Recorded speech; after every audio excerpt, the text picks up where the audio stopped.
क्या आप भी सोनी, जी टीवी और स्टार प्लस पे आने वाले डेली सोप देखते हैं? अगर हाँ, तो ये वीडियो आपको ज़रूर देखना चाहिए।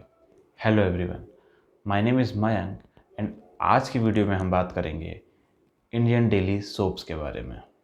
पहले के समय जब टीवी नहीं हुआ करती थी, तो रेडियो में कुछ शो आते थे। ज़्यादातर ये देशभक्ति के ऊपर होते थे या किसी लेखक की कोई बड़ी कहानी के ऊपर ये शो आधारित होते थे। उसके बाद धीरे से टीवी का चलन बढ़ा और हर घर में टीवी आने लगी। तब तक कोई चैनल ज़्यादा थे नहीं, सिर्फ डीडी नेशनल चलता था पूरे भारत में। और उसमें बहुत उम्दा किस्म के शो आया करते थे, जिसमें से ब्योमकेश बख्शी एक था, उपनिषद गंगा था और 4-5 ऐसे शो थे जो बहुत फेमस हुए और लोगों ने इनको पसंद भी किया। और धीरे धीरे फिर जो प्राइवेट इंडस्ट्री बढ़ी, प्राइवेट चैनल आए जैसे स्टार प्लस और सोनी, जी टीवी आए, तो शो दिखाने का जो तरीका था, जो कहानी बयां करने का तरीका था, वो भी पूरी तरीके से चेंज हो गया। उसके बाद एक ऐसी महिला की एंट्री होती है जो अपने बकवास डेली सोप के कारण बहुत फेमस हुई। जी हाँ, मैं बात कर रहा हूँ एकता कपूर की। एकता कपूर ने अपनी बकवास कहानियाँ और शो से जो पहले शो आते थे उनको रिप्लेस कर दिया। पहले के शो में कहानियाँ होती थी, किरदार होते थे और उनके पीछे एक मॉरल वैल्यू होती थी कहानी के, कि देश में आप क्या मैसेज दे रहे हैं उस शो से, या आप एंटरटेन किस तरीके से कर रहे हैं लोगों को। पर जब से एकता कपूर के शो आए, पूरी तरीके से सब बदल गया। एकता कपूर के शो में रियलिटी कुछ होती नहीं है, ये रियलिटी से बहुत दूर होते हैं, बहुत डेकोरेटेड होते हैं। कहानियाँ तो आप पूछो ही मत, कौन राइटर इनके लिए लिखता है, मुझे तो आज भी डाउट है कि इन शो के जो राइटर होते हैं वो सच में राइटर होते भी हैं या नहीं, है किसी को भी ये बोल देते कुछ भी लिख दो। क्योंकि ना सर होता है कहानी का, ना पैर होता है। एक आदमी 10 बार मर के ज़िंदा हो जाता है। किसी की शादी होती है तो दूल्हा बदल जाता है, कभी दुल्हन बदल जाती है, शादी हो जाती है। एकता कपूर के शो ने एक मैसिव चेंज ला दिया। कहानियाँ उस तरीके से अब नहीं बताई जाती जैसे डीडी नेशनल के शो में बताई जाती थी। यहाँ पे बहुत अनरियलिस्टिक कहानियाँ होती हैं और ये सिर्फ एकता कपूर के शो की बात नहीं है। हर चैनल पे देख लीजिए, ऐसे शो मिल जाएंगे और हर शो की कहानी लगभग सेम रहेगी। आप गैस कर सकते हैं कि आने वाले समय में क्या होगा। असल में टीवी शो बनाने वाले लोग जानते हैं अच्छे से कि उनकी ऑडियंस कौन है और उन्हें किसको टारगेट करना है। ऐसे कार्यक्रमों की जो ज़्यादातर दर्शक होते हैं वो होती महिलाएं। तो ये टीवी शो बनाने वाले अपना पूरा जो सेंटर पॉइंट रखते हैं स्टोरी का, वो एक लड़की को रख देते हैं जो हालातों की बहुत मारी हुई है। दिल से वो बहुत अच्छी है, सबका भला सोचती है, पर उसके लाइफ में हमेशा प्रॉब्लम ही बने रहते हैं। उसका हस्बैंड उसकी इज़्ज़त नहीं करता या उसकी जो फैमिली है उसको सपोर्ट नहीं करती। ऐसा कुछ दिखा दिया जाता है ताकि एक पॉइंट पे जो घर की महिला है जो इस टीवी को शो को देख रही है, वो इससे अपना कनेक्शन बना ले। और उसके बाद ये जिस तरीके के उस सर्कमस्टेंसेस दिखाते हैं उसकी लाइफ में, ये सोचने पर मजबूर करते हैं दर्शक को कि आपकी लाइफ भी इससे जुड़ी हुई है। एक बार जब कनेक्शन बन गया तो ये अपनी जो बकवास कहानियाँ हैं उसको चला देते हैं और इस कारण से ये शो चलते रहते हैं। ऐसे ही एक शो स्टार प्लस पे चल रहा है। कैरेक्टर का नाम तो अनुपमा है एंड आई थिंक शो का नाम भी अनुपमा ही है। यहाँ पे क्या है कि अनुपमा का कैरेक्टर ऐसा है कि वो एक हाउसवाइफ थी एंड उसका हस्बैंड उसको प्यार नहीं करता था, उसकी जो सास है उसकी इज्जत नहीं करती थी, बच्चे सम्मान नहीं देते थे। ऐसा कुछ सीन अनुपमा के साथ है। एंड अनुपमा थोड़ी कम पढ़ी लिखी थी और उसके लाइफ में भी बहुत सारे प्रॉब्लम थे। ये पॉइंट कनेक्ट करता है एक हाउसवाइफ को। जिस तरीके की कहानी अनुपमा की है, जो बैकग्राउंड अनुपमा का दिखाया गया है, वो यही कोशिश है कि जो भारत की महिला है, जो मेजॉरिटी ऑफ हाउसवाइफ हैं, वो इससे कनेक्ट कर ले। And the show makers knows that कि किस तरीके से टारगेट करना है ऑडियंस को। तो उन्होंने ये पॉइंट बना लिया कि अनुपमा का कैरेक्टर है जो एक हाउसवाइफ, इंडिया में रह रही एक हाउसवाइफ से काफ़ी मिलता जुलता है। ठीक है, अब कहानी कैसी है आप देखिए। जो अनुपमा का हस्बैंड है उसका अपनी सेक्रेटरी के साथ अफेयर है। ठीक है, जो सेक्रेटरी है वो ऑलरेडी शादीशुदा है, वो भी अपने हस्बैंड को छोड़ चुकी है। एंड जो घर के बूढ़े कपल हैं, जो दादा दादी हैं, जो अनुपमा के सास ससुर हैं, उसमें सास अपने हस्बैंड को बहुत दबाती है, 25-30 लोगों के बीच में उनकी इंसल्ट कर देती है, कभी थप्पड़ मार देती है। जो घर का बड़ा लड़का है वो अपनी सास का गुलाम है, और जो उसकी बीवी है वो लंदन में पढ़ के आई है, इंडिया के कल्चर से थोड़ा वो दूर रही। सो अब उसकी इच्छा है कि वो इंडियन जॉइंट फैमिली में रहे।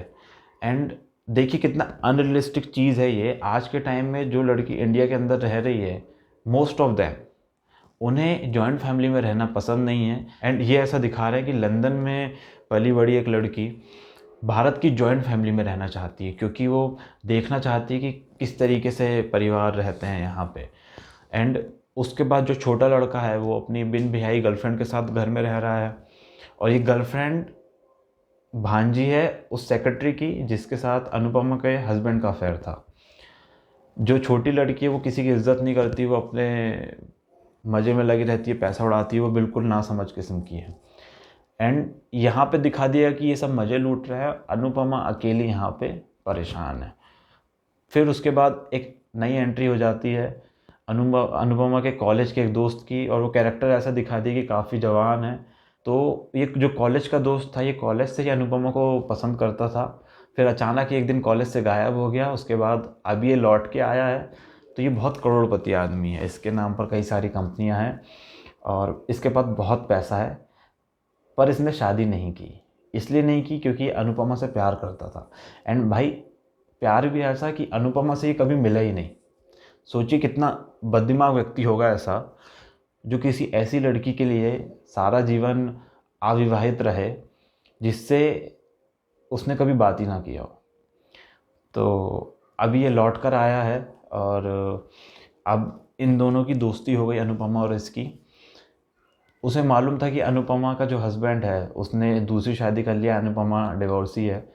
तो उसने अनुपमा की इकोनॉमिक कंडीशन को देखते हुए जॉब ऑफ़र किया। जैसा कि मैंने पहले बताया, अनुपमा कम पढ़ी लिखी थी क्योंकि शायद उसके हालात ना रहे होंगे। अब इतनी बड़ी कंपनी का मालिक अनुपमा को अपना पार्टनर बना लेता है कंपनी के अंदर। देखिए कितना अनरियलिस्टिक चीज़ दिखा रहे हैं यहाँ पे।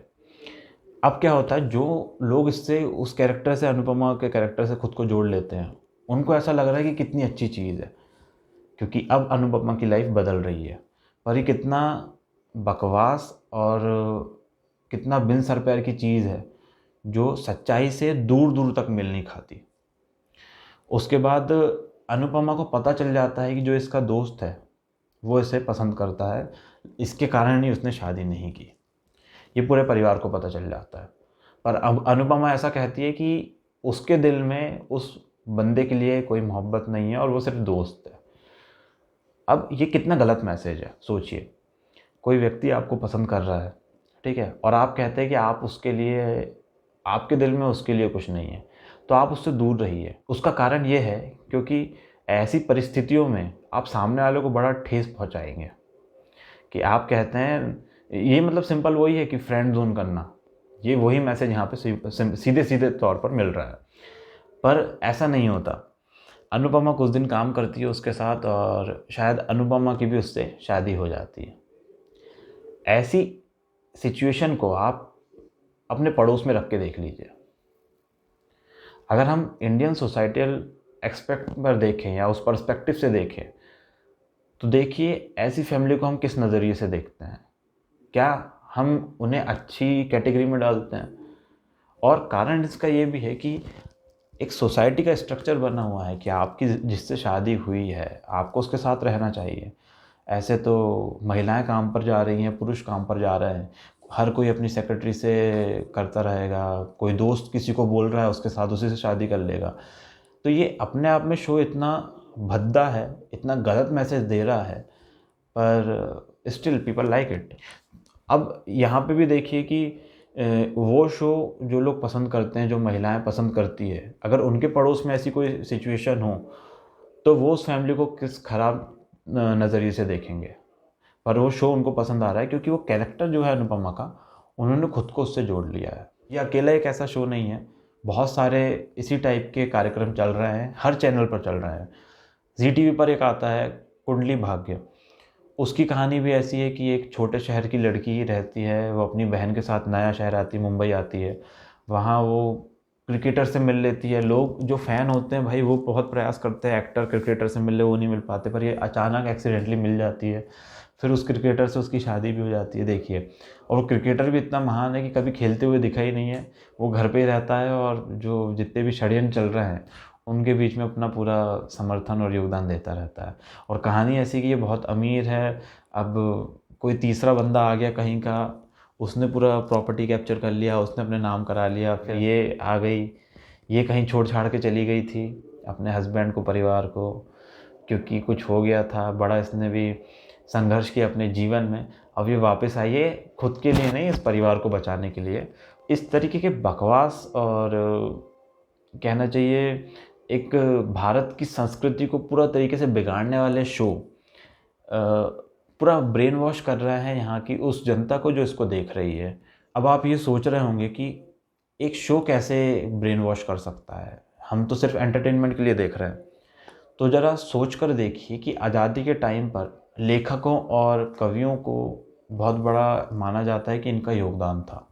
कारण ये है कि इन्होंने ऐसी चीज़ें लिखी, ऐसी चीज़ें बनाई जिससे जो आम जनता है उन तक वो मैसेज गया और देशभक्ति की भावना सबके अंदर जागी और लोग इकट्ठे हो पाए। तो जो चीज़ आप देख रहे हैं एंटरटेनमेंट पर्पस के लिए क्यों ना, अगर उसके अंदर प्रोपागेंडा है, उसके अंदर कोई छुपा हुआ मैसेज है, तो वो आपके दिमाग में डेफिनेटली बैठेगा। ऐसे शो ने बहुत सारी चीज़ों को बिगाड़ा है और आगे भी ये बिगाड़ेंगे ही। ज़रूरत ये है कि हम अपनी अवेयरनेस के साथ ऐसी चीज़ें देखें जो हमारे जीवन को थोड़ा बेनिफिट करे या हमारे दिमाग में अच्छी चीज़ें बैठा ले, ना कि इस तरह का कचरा जिनका जो रियलिटी में असल में है ही नहीं। हम कहानी भी ऐसे देखें जो थोड़ी सच्चाई हो जिनके अंदर, या जिससे एक समाज को अच्छा संदेश जाए। इससे कोई अच्छा संदेश तो नहीं जा रहा, और अनरियलिस्टिक चीज़ें दिखा के आप यही एक डेकोरेटेड लाइफ सामने वाले के दिमाग में डाल रहे हो। अब उसकी लाइफ तो वैसी होगी नहीं, आपने उसको उससे कनेक्ट करवा लिया।